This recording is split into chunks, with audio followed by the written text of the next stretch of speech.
Welcome, welcome to Basketball Heads Live. I'm your host, Glenn Pooh Harding, and that's my partner in crime back, the artist extraordinaire, Jamel Powell. And we here doing it live with my man, Richie Parker. That's right, Richie Parker, the Harlem legend. We're going to talk about it. All right? So, this broadcast is sponsored by Styles by Nita and Unique Creations. And I want to give a big shout out to my boy at 496 Sports. My guy, my friend, Devon Jones, who hooked me up. And this is going to be a special gift I'm going to give out, to one of the audience members, whoever can answer that Gaucho's question. If you can answer that Gaucho's question and name all the players and the coaches and the owner, you got this bag. All right? So, with that being said, let's start the show. Y'all ready?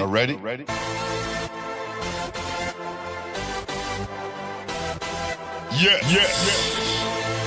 You have stepped out into the world of chaos.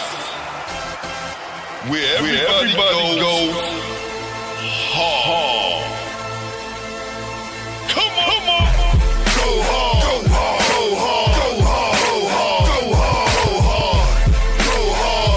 Go home. Never back down. You gotta hold your own. Go hard.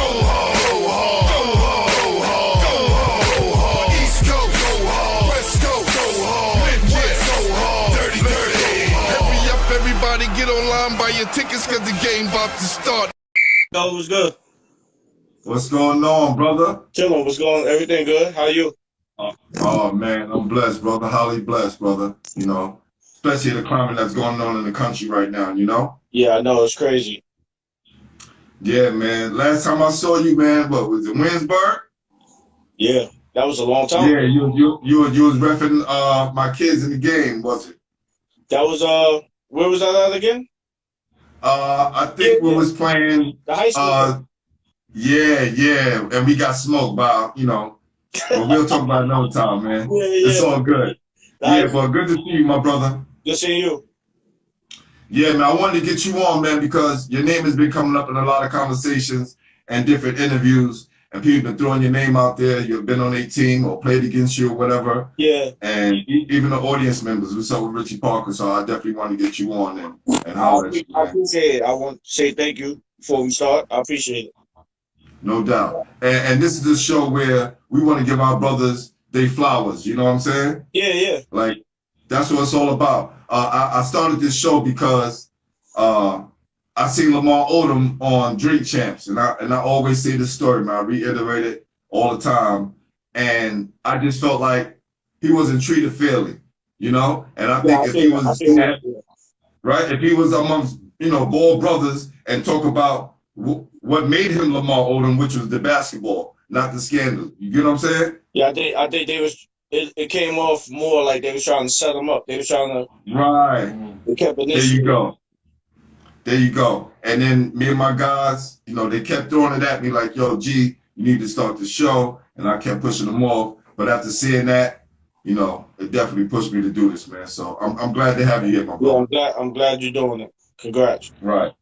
Yeah. So what I like to ask all my guests is, who introduced you to the game? Basically, dudes in my neighborhood. I was always the young one hanging out with the older guys. And we used to go to the park and play. And, 21 was big back in the day. So, yes. You might have a 21 game with like 20 people on one court. Fact.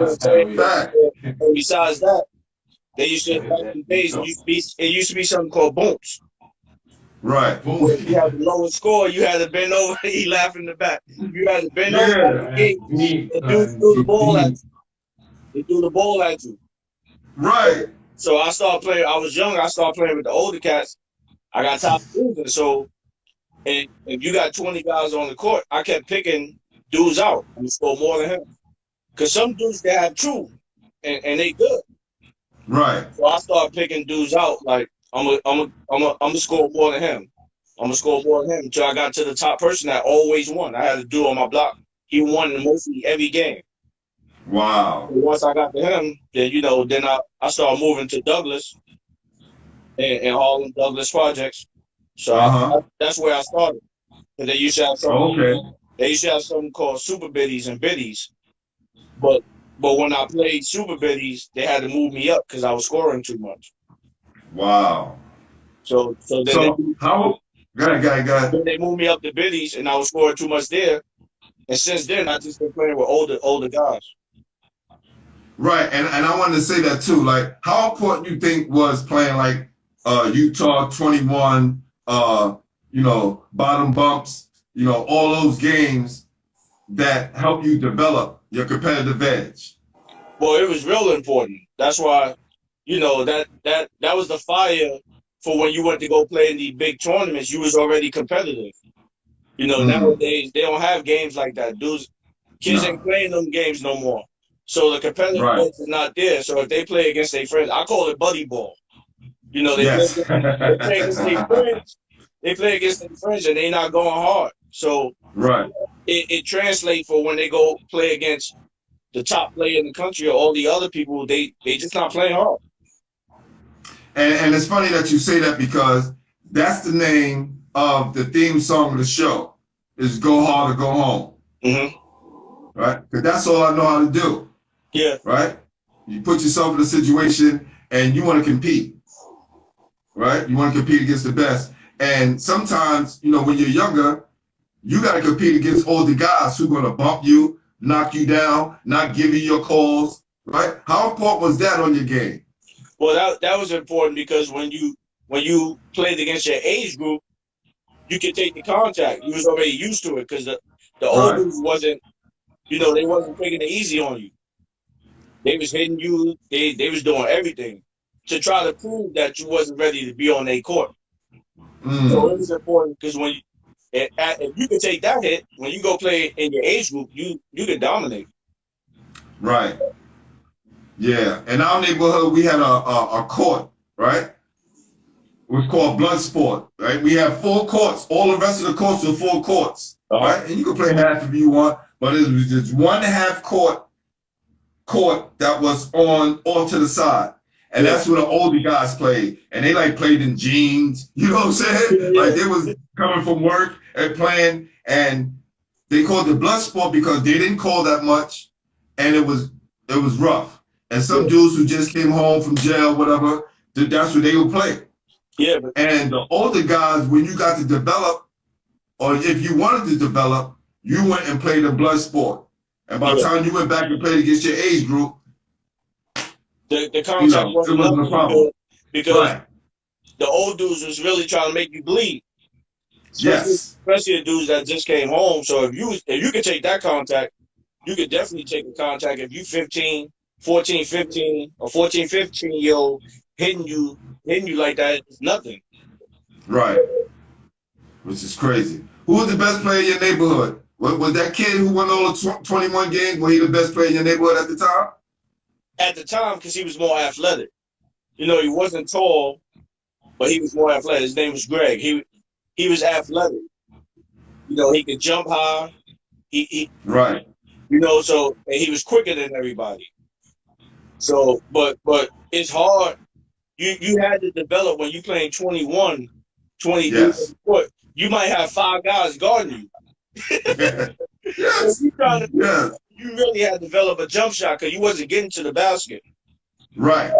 So it's like that. When you check it up, 5 dudes is coming at you. You had to have a quick release. Right. So he was. I could say he was more athletic. But after the years went on, I started to get taller. I started to shoot. That was the main person I was going to the court to aim after. Mm. And that transferred to full court. You had the older guys, and the thing was, if you lost, you might not get back on the court. Right. Because Right. it's Those 20 days guys, are tough. 20 guys waiting to get on the court. So Yep. how I realized I became good is when I lost and dudes was holding me a spot on the next game. Like, yo, you with us. Right. I'm thinking I'm going home. They like, yo, you playing with us. Come on. That's when I was like, all right, yeah. Okay. You kind of arrived then, right? Yeah. Who were some of the guys you came up with that was in your neighborhood that we all know about now? In my neighborhood, well, I was, like I said, I was a younger guy. You probably heard of Corey, right? Yeah. Corey Uh-huh. went to Providence. Um, you know, from my neighborhood, Mario Ellie was from my neighborhood. Word. Yo, I need to get Mario Ellie on this show. I just put up a picture of Um, him and Chris Mullin playing that Power Memorial. yeah, I'll try to find somebody to connect with Mario. Oh 'Cause man, that'd be awesome. Mario was from Douglas. Yeah. He's So, official. you had Dal Walker that played at Seton Hall. Yup. Played against Dow when I was in high school. Dal Yup. was from Douglas. We had a couple we had a couple guys from Douglas. But the thing was, I wasn't from Douglas. I grew up on 110th, but I hung out and played in Douglas so much. Everybody Right. thought I was from Douglas. Right. But that's where I can say it started for me, basketball. Okay. You played junior high school ball? Yeah, I played junior high school. That's how I played. I went to AES. It's called Environmental Academy of Environmental Science. Okay. I played there. They had a little junior high school league, and I was playing there. I was scoring like 40 a game. Right. And that's how I got recognized. Damn. That's how I got recognized from Manhattan Center. 40 a game in junior high school. That's fucking crazy. I was actually scoring 40 in elementary in the school league. Wow. Yeah. So was you ranked at this time, like in junior high school? Did they do Nah, that? back in the days, you wasn't getting ranked in junior high school. They do it now. Right. You was getting ranked in high school. Okay. I don't think it was nobody that was really being ranked in junior high school. Right. And something like Kenny Anderson, some shit like that. Who was like number one in first grade, number one in second grade, number one in third grade. Guys like that. Shout out to Kenny. Kenny was special though. Oh yeah, that's my guy. So after dominating in junior high, what made you go to Manhattan Center? Well, it's crazy because I was gonna go to Rice. Wow. I was like 90% going to Rice. And then why didn't you go there? The thing was, it was one summer before I decided where I was going to go. The coach at Manhattan Center, Evander Ford. Yes. Him and Richie Parker was the coach at the time, and they ended up taking me and Cam. Yeah, right now Cam played ball first. Yeah, I know. Yeah. Mm-hmm. So they wanted me and Cam to come there together. So one summer they took their team to Puerto Rico, and they're like, "Yo, we taking you and Cam with us. Come on." And it just fit. Evander Ford was perfect. So me and Cam was like, "Yo, we going to Manhattan Center." And they already had a powerhouse. They already was stacked already. Right. Yeah, so it was really like that summer changed my mind because I was more likely I was going to Rice. Because that was definitely one of my questions. Were you and Cam tight end before Manhattan Center? Yeah. Like y'all came up in junior high school and all that, or played against each other? Before then, but we really got close and as we was coming to Manhattan Center. But back in the days, Cam was a Riverside kid. Cam played with Young Life. We all was connected to Thurman player, Coach Stern. Okay. So it made sense. It made sense to go to Manhattan Center. It made sense because, like I said, the thing that really sold me on Manhattan Center was Coach Ford. Ford was an amazing coach. And who was that Rice during this time? It was Felipe there? Was Felipe there? Yeah, Felipe, Julius, Gary Saunders. They had that team right there. I think Reg did too. Reg Freeman. Yeah, they were stacked. So I see in your mind, you and Cam like, okay, they stacked over there. We could go build something over here. No, Manhattan Center was stacked already. They were stacked as well? In the PSAL, Manhattan Center was like was the top team. I know that because we beat you on in '86 in the city championship. Yeah, nah, they was stacked. What happened was, besides the Vanderbilt Four, like they in the Harlem area because they was right there from Right, the side, they was making a lot of noise, and they used to put the team in summer tournaments, so they used to have the shorts. It used to have prime time on the back. right, So right. everybody was trying to get these shorts. If you had them shorts, you knew it was Manhattan Center. You know, and Right, right. I knew people that went there and played before me. So I was like, I'm going Manhattan Center. Nice, nice, But they, like I nice. said, they were stacked already because we went to the Garden my first year. Mm, mm. Yeah, were you cool with Carlton Hines, any? Nah, Who was that? Andre McCullum? yeah, I'm cool with Dre, but Okay, Carl was okay. before me. I wasn't really, I knew about Right. Carl, but I wasn't cool. I wasn't cool with him. Yeah, yeah. Yeah, Rest in Andre, peace. That was my guy. yeah, nah, Carl was the truth. Yes, definitely, definitely, Carl was the truth. definitely. Very, very humble brother. Yeah. Yeah. So what you was finishing up saying something? So I was saying Andre, and they had Frank Wester before me.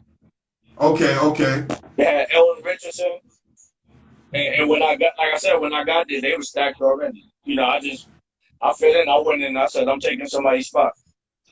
Right. Who did you pat in your game after? Like, Um, I don't really have somebody. You mean like the neighborhood cat or school? nah, just in general, just somebody, maybe an NBA cat or You a know dude what that it was is? in I college. was a big Jordan fan. Mm. That's the problem now with kids. Now I study tape. I study watch games. So I was a big Jordan fan. I was a everyday watch. Was it Come Fly With Me? I watched that like Right. a million times. But I was a big Jordan fan. Like people that played street ball or played college ball, I had like my own game. You hear people say this guy was smooth, this guy was shoot. So I took a little piece of everybody. Okay, okay. That was one of the reasons why you went number 23, right? Yeah, for sure. Yeah. I wore that Yeah. since I started playing basketball. Mm. So I just put up a clip, right, which came from my guy Eric Hicks at Game Over Sports. We're gonna interview him Sunday.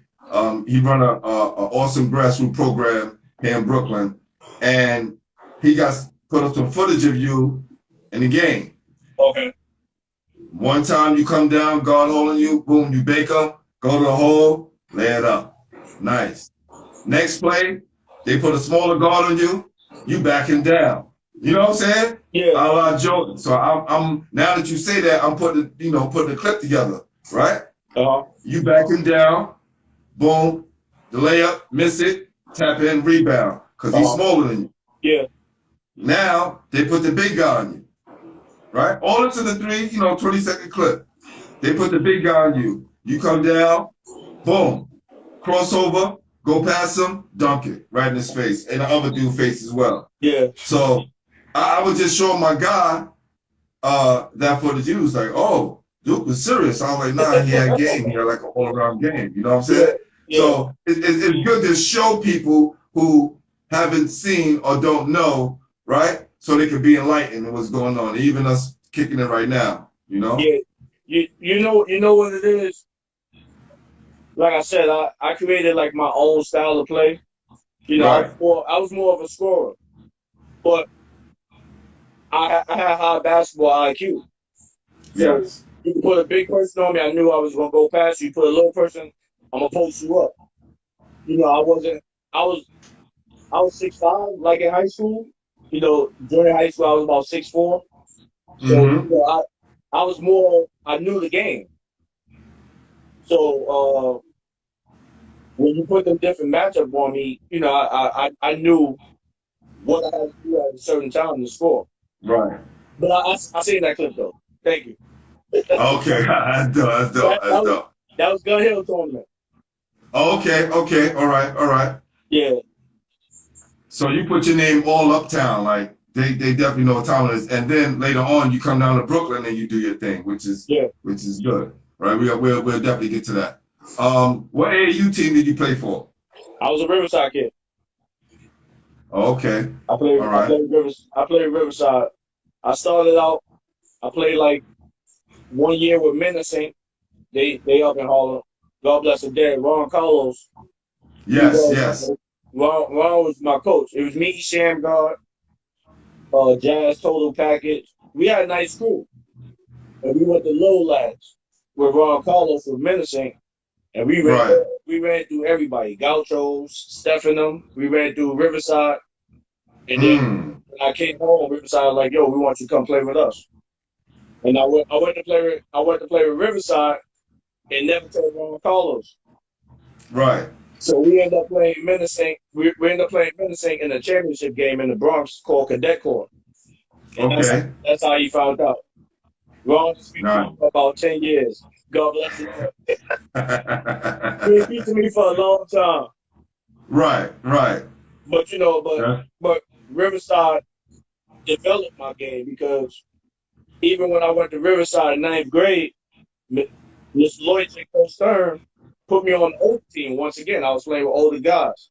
So I was on the older team. I was in 9th grade, and I think me and Kareem, we was the only one that they put on the older team. Kareem was in 5th, I was in 9th, and we was playing with the older team. Like 80% of my older team was from Brooklyn. Wow. Who are some of the guys on that team? You remember? We played, and we lost maybe 1 or 2 games in 2 years. Who are some of the people on that team? It was me. Besides me and Kareem, it was Kevin Simmons. We had Ed Elissima, Lee McNeil, Sheldon Jefferson. Yes, sure. Jermaine from Brooklyn, they call him Sunshine, went to UNLV. Yep. We had Jamal Robinson, Charles Jones, Mr. Lloyd for Stackhouse 1 year to play with us. We I know I probably left a couple of dudes out, but yeah. I profiled Riverside. I think yesterday, either yesterday or today, because I knew that's the team that you played for, and the amount of McDonald All-Americans they had, and the amount of pros that they had, right? And when you're speaking on them developing your game, I just wrote down Garfield Smith, right? My guy went to Maryland. He said his whole game was developed by Riverside. Yeah, because the practice was harder than the game. Right. But it was like you competed because when you went to Riverside or Gaucho's tryout, it might be 200 guys in the gym trying out, but they only know they got 2 spots. And that's how they create the B and C team. But you wasn't really going nowhere. You wasn't traveling. If you was on the B and C team, you was the local team. That was to represent the organization while the A team was on the road. So, I just, when I was on Riverside, I had to make sure, I was on the A team. Yeah, that's what he said too. He kind of worked his way up till he got to that stage where he was traveling. Yeah, so, I was Riverside. Like I said, Mr. Lloyd, they put me on the older team with the older guys. So I played the older and I played with the younger. But my first summer with Riverside, I played with the older guys. We lost 2 games in 2 years. Yeah, we lost 2 games. We were so good. We were so good when we played the Golden Hoops. Mr. Lloyd wanted to bring Stackhouse, and everybody was like, "No, we good." Yeah, bring an outsider in and probably mess things up that's already going on, right? Yeah, I mean he brought him, but we was like, "We good." Right. Okay. So now we in Band Center, and you and Cam there. How you guys playing together? Well, when we first got there, we didn't even play together the first year because Cam fell off. Okay. The regular season. And then they was looking forward to us playing in the playoffs. Cam came back on the playoffs, and I fell off in the playoffs. and they end up going to the Garden. We lost to Brandeis, which when I played, we beat Brandeis twice in the regular season, easy. So if I played, we'd have won the Garden. Now I know right now you're like this store, like, damn man, if only if I'm in that situation, we got this chip right here, right? Yeah, I would have definitely had a chip because we lost by one. When we beat Brandeis both times, we won by probably almost double figures in the regular season. And yeah, I would have definitely had a chip. Oh, okay. Mace played too? Who? Mace. Mace who? Mace the Yeah, rapper. Mace was on our team. Mace on the team too. Okay, right? yeah. Okay. All right. Good looking out, Jay. Yeah, Mace was on our team. How good was Mace? I know how good Cam was. How good was Mace? Mace was good, but Mace was more the defender. So a defender. Got you. Ford and them put Mace on. Mace always wanted to guard the best player. That's saying a lot. Yeah, Mace was a defender. But Right. if you left him open, he could knock the shot down. But he was more a defender. Me and Cam was more of a scorer. Oh, okay. So when y'all finally got back together, did y'all ever play a full season together? Yeah, we played my second year. We played the full season. Me and Cam was in the backcourt. Cam played the one. I played the two. How did y'all do that yet? We went. I think we lost one game the whole season, and then we lost first round in the playoffs. Wow. Yeah, it was crazy. We lost like one or two games through the regular season. We was like the top team in the city, and then we end up losing. See, but one thing about Madison too, I had like 4 coaches. That could be a big problem. Yeah, Switching up like the middle of the season. Yeah, like the middle of the season, a new coach come in, so you had to learn another philosophy. It was crazy. Now hold on, you look fuzzy. Yo, everybody, give me a thumbs up if you can see Rich clear. I need to know, is Rich screen clear? Cause you look fuzzy on my end. You see me now? Yeah, I can see you, but it's just a little bit fuzzy. And I don't even know if it's STEM, you're in the building. Let me know if you can see Rich Parker clear. Give me a thumbs up. Somebody give me a thumbs up.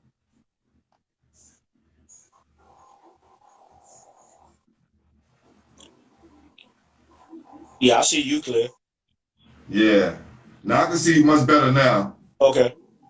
Yeah. So, okay. Now, got you. Good looking out, STEM. It's my partner right there. Okay, now, did y'all ever get back to the Garden? No, never got back to the Garden. We was on the verge of going to the Garden my last year, but I didn't play. Right. We lost to Lincoln in the semifinals. Yo, that's like the story of your life, man. Yeah, but if I play, I'm good. Yo, there's nothing like where dudes go. Yeah, we lost to Lincoln. I just be like, yeah. No, what's crazy was I didn't play, but we only lost by like 3. Right. So my man, and we know you made. Trust me, you'd have made a big difference. Yeah, my backcourt made Thomas Coleman and my center Dwayne Jordan. They held it down. If I played, we'd have won that game. All right, we're gonna get this right out the bag right now, right? Because we know right now you top 50 in the country. Who ass did you bust that summer, right? Who ass did you bust that summer? Because I know it was a big summer for you, right? Who ass did you bust that summer and let you know what? Ain't nobody with me. Well, what happened was my junior year in the summer, I got invited. I got invited to Nike All-American camp in Chicago. Nice. And I went with the mind frame of, I think by that time I was like top 100. I was top 100. I was like top 60, and I was like, I went in camp like, when I leave here, I'll be top 25 when I leave here. Right.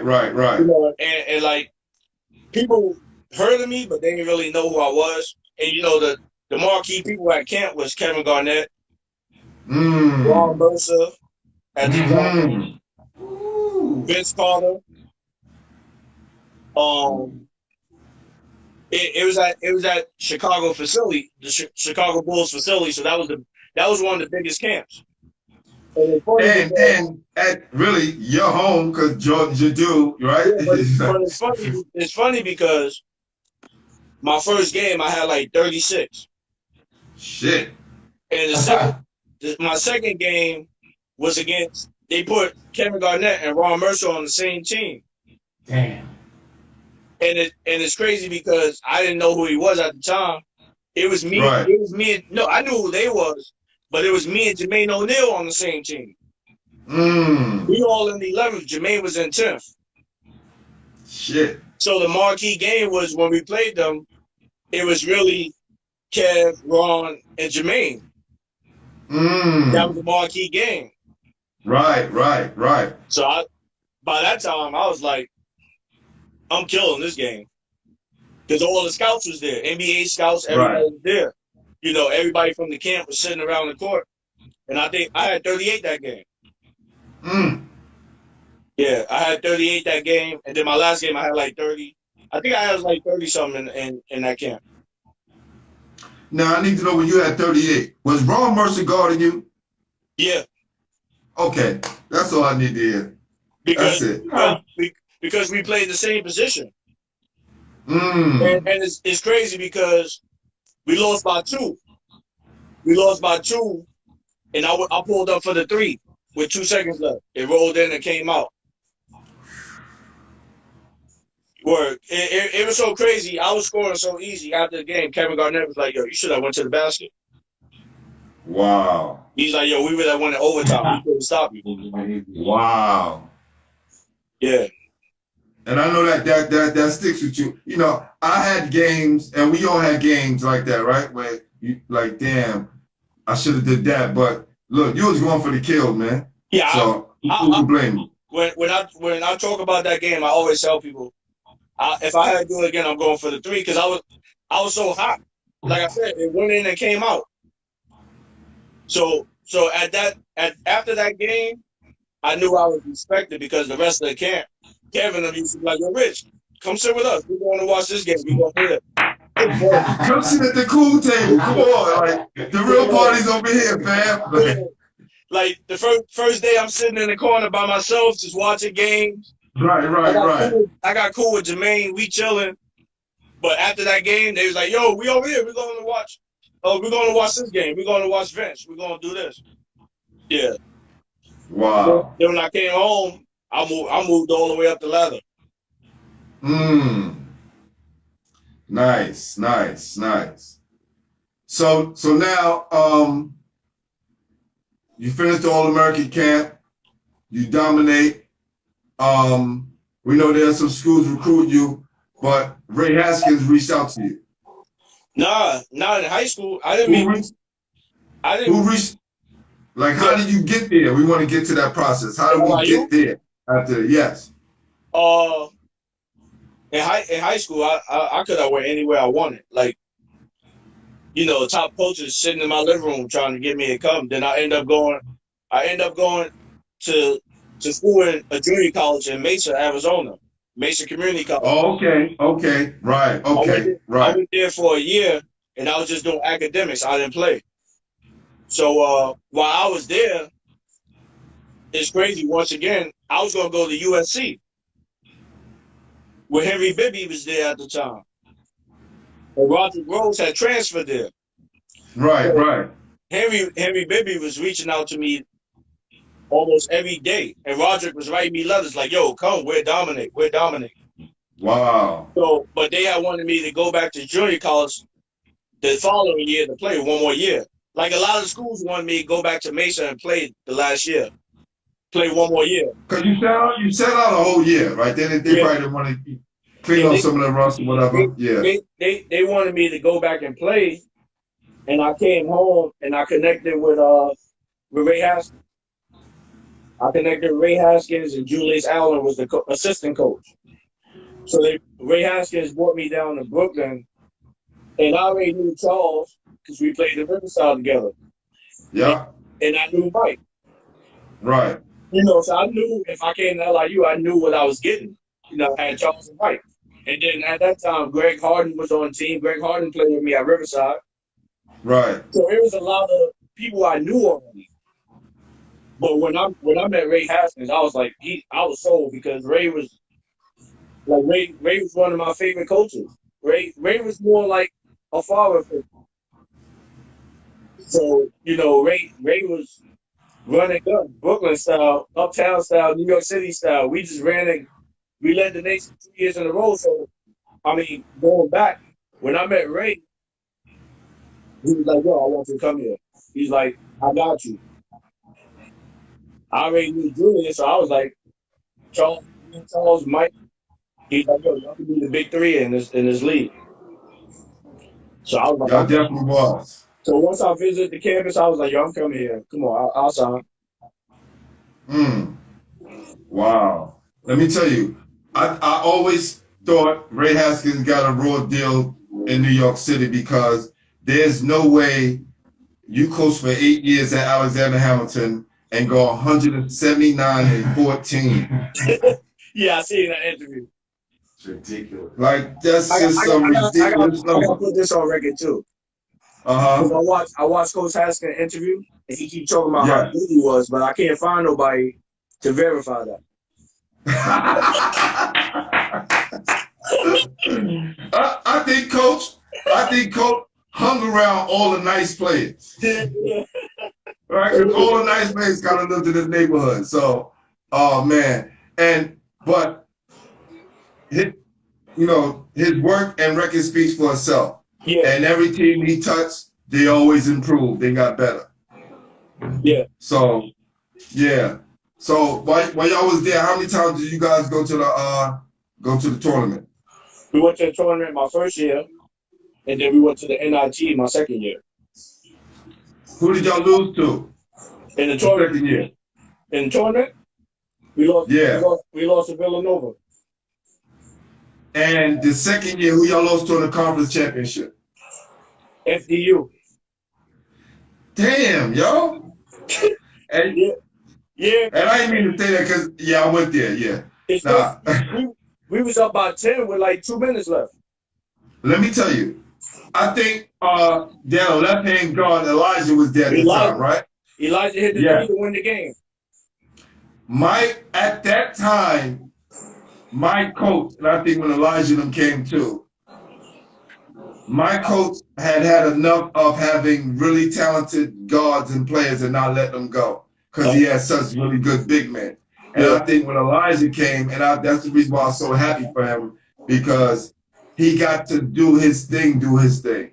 Yeah. Whereas when we played, we got to do our thing when we played against the big teams, right? When he couldn't call that bullshit no more, like the conference play. Yeah. But you guys has always been tough and competitive in our league.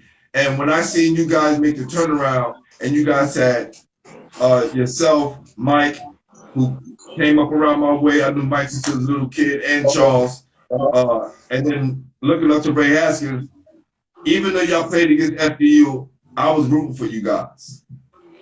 Thank you. I appreciate it. I mean, a lot of people in the city was rooting for us because we was exciting. Like I said, we led the nation 2 years in a row. My first college game, we beat St. John's at St. John's. That put us on the map.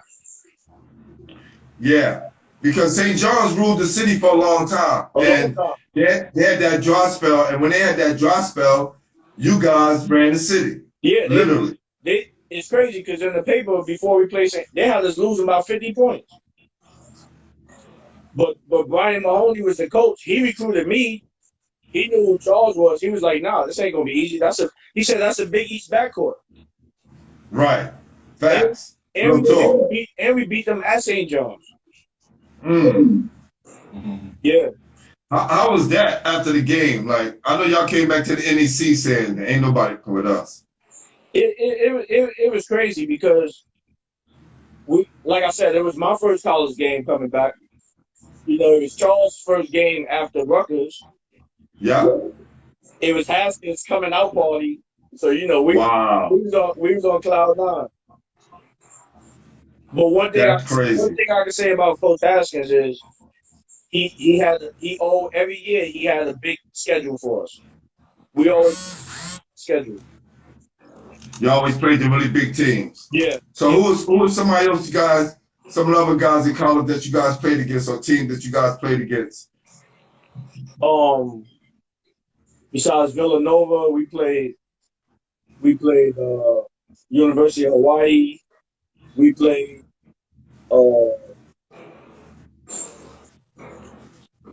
I'm trying to remember. Did y'all go out to Hawaii? Yeah, we went out to the Hawaii tournament. Nice. We had a crazy schedule every year. We played Ohio State, Minnesota.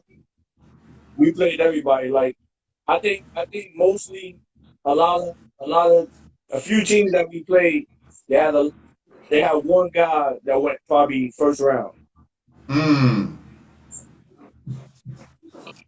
Probably went first round. Coming up. We played for Purdue and they was number one in the country my sophomore year. Yo, Purdue always, for some reason, they always had an all right team that never win anything. You know how many years I've known Purdue to be number one in college basketball? Yeah, and they was hyping them up. That was my first game my sophomore year. They was number one. They had Brad Miller, right, and they had Chad Austin. Chad Austin was a parade All-American. And they had Brian Cardinal that played with Dallas. So they had a big team. We played them at Purdue. The only thing was Charles and Mike didn't play that game. Were they injured? Yeah. Okay. We lost by 5. That's when I knew, like, Coach Haskins always told me when I went there, he said, for the first 2 years, I'm going to get Charles in the NBA. The last 2 years, I'm going to get you in the NBA. So that game, Charles and Mike didn't play. He was like, yo, this shit coming out. This is it right here. I had 39 that game. Damn. Yeah. I had 39 that game against Purdue. They was number one in the country. So it goes to show that you can score with the best of them and you can play with guys who are scoring a lot of points as well and distribute, right? And also get your points. You're not like a guy who's gonna be frustrated because he's not getting his points. I think overall, you're a guy who know how to turn it on when you need to turn it on and kind of balance it out when you need to, when you play against with other guys. The thing with me was I didn't get frustrated because in college I played the 4 and 5. So I knew Brad Miller couldn't guard me. I knew the base couldn't guard me. Jason Lawson and them in the tournament. I knew Haskins always was like, yo, we play small ball. So if I played the 5 and a 6'10", 7 foot coming out, I'm taking them out and I'm beating them to the basket. But I never got frustrated because I did more than just scoring. I was rebounding. Right. I was actually the first player in LIU history to score over 1,500 points, 1,000 rebounds, 150 assists, and 150 steals. Damn. I was the first person in LIU history to do that. Wow. So I brought more to the table than just scoring. Right. We played Fresno State. I had 20 and 20. So, damn, I need to change that from stand up to fucking legend. That because that is when you go to a school and you put up those kind of stats and you just kind of fill them up and do it at a high level, that definitely leaves you on a different level. Yeah. Thank you. No doubt. So who was your toughest competition coming up? Like in the city, like when you knew when you met this guy, it was gonna be a battle. It was a couple cats. Like, Madison always played Julia Richmond. They had a crew. That was Ali Moe, Courtney Miles, Puda, Virgil Smiley. So I knew they always had a crew. Martin Luther King always had a crew. That was the Brooklyn crew. So, Yeah. that was always war. And Brandeis, those was the main teams. Brandeis, King, Julie Richmond. But Nice. playing against people always put me up against Ali Mo, and people always put me up against Courtney Miles. Cooler. I would love to see those games. Wait, Ali Mo passed away. Yeah. Yeah. Black Widow. Yeah. Well, my man said, did Ali Mo pass away? Yeah, Ali Mo passed away about 8 years ago. Yeah. Rest in Yeah, peace. rest in peace, Ali Mo. Yeah, Yeah. no, he was very good. Yeah, he was very good. See, All Ali Mo was a big guard. Yes. Ali Mo was a big guard that could put the ball on the floor. Ali Mo was like a Magic Johnson. Right. It's funny, like the story was never told that me, Ali Mo, Skip, Ray Austin, Tony Packett was all supposed to go to college and play together. That would have been crazy. At Fresno State. Just y'all have been in new UNLV. Y'all have been in the UNLV. Shit. Jerry Tarkanian came to 55th to Rucker to get all four of us. Wow. Skip was the only one that went. Why didn't everybody else follow? Well, Ali Mo was really doing, we was all supposed to go out there. He never showed up. Total Packers got in his little situation. Right. When I went to Mesa, I was actually going to go to Fresno too. Skip was there already, but the plan was for me to go to Fresno City. Tarkanian's son was coaching there, and then go to Fresno.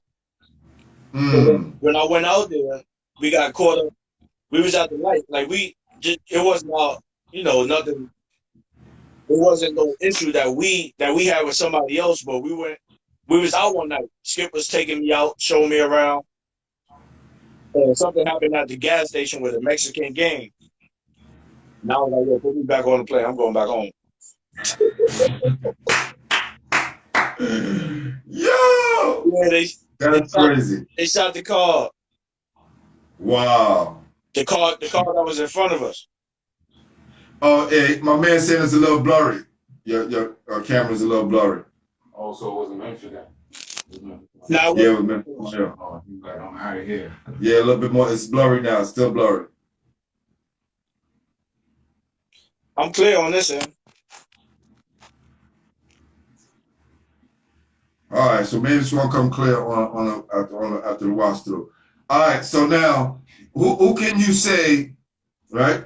3 players, the best in high school, the best in college, and the best pro you ever played against, and it could have been in college or in the tournament. High school, Kevin Garnett.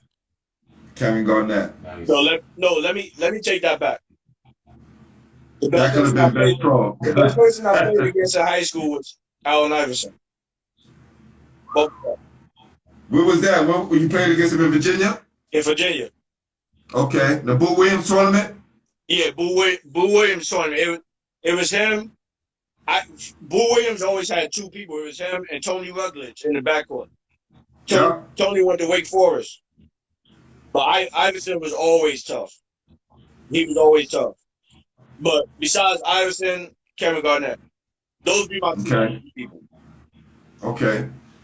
College, I would say Bonzi Wells. Peace. What school did he go to again?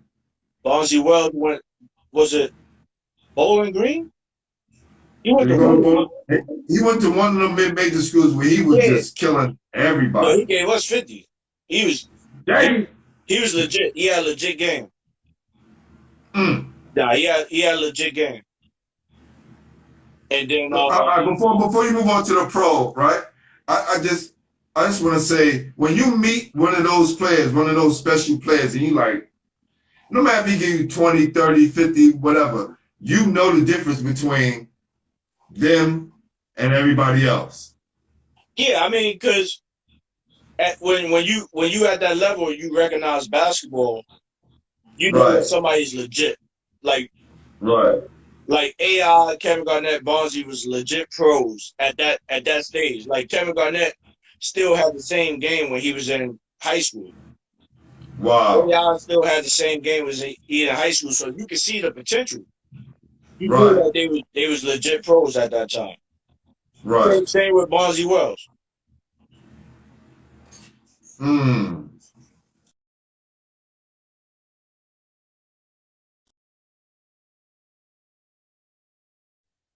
Yeah, now it's circling. We good? Yeah, I'm here. I'm here. Yeah, those Yeah, you're still a little blurry. I just turned my what's the name on, so hopefully that'll fix it a little bit. yeah, you All clear. right, we just got a few. Yeah, you good now. So now you finished up. You playing. Where did you graduated from LIU? Yeah. Okay, all right, all right. And what made you go into Redford? Everybody been asking me for like 5 years to take the class. I kept putting it off because I never really had time in my schedule to take the class. But I came to a point I saw everybody else reffing. I'm like, I got to do this because it still kept me in the game. Right, It right, still kept me in the loop. But once I started reffing, then you see a game from a different perspective. So things calls that you would sit there and go, nah, I ain't traveling. Then you start seeing it. So you start breaking the game right. down. But then I was coaching too. So the reffing helped me coaching because now I see the game from a different perspective. Oh wow, now you're looking like an alien right now. You're breaking up crazy. I'm like, what the fuck are you going? Yeah, but just from hearing how you study the game, always watch videotapes of the game, student of the game, it only makes sense now during your down days of playing ball that you're able to referee and do a very good job at it, my brother. And even Thank when you. my team lost that day, you gave some of my guys some words of encouragement, and they definitely took that. Thank you. I appreciate it. I appreciate that. I always try to get back and talk to them. That's real. That's real. So, what do you last couple of words you want to leave our audience before you get out of here, man? Just I appreciate you. I appreciate all the best, your podcast and everyone else that's doing it to give the young people history on the game. Like I said, when I grew up, I studied my history, people that paved the way for me to come.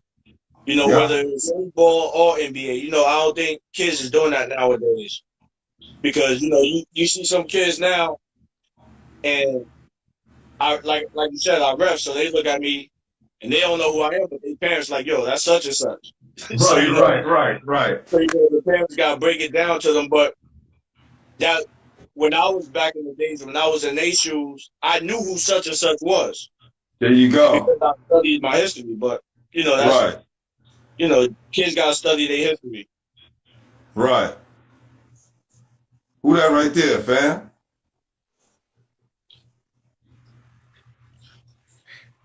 Who is that? That's you, fam. Oh This yeah, is what we do here at Basketball Heads, right? that's the picture that you had up. Yeah. That's There you dope. go. That's dope. You know what I'm saying? And we'll be sending this to you soon, my brother. Yeah, thank you. I need that. That's dope. I Listen, like that. Listen. This is one of the better ones he did. He did some really, no, he got some nice ones. Everybody gets one. But this is dope. A nice that's action dope. joint. That's And dope. here go Coach Haskins right here. Yeah, that's him. That's Coach Haskins. Got And then you got Ice right here. Oh yeah. Ice Brittles. Then he got Kenny Anderson and everybody right there. So when we get finished, and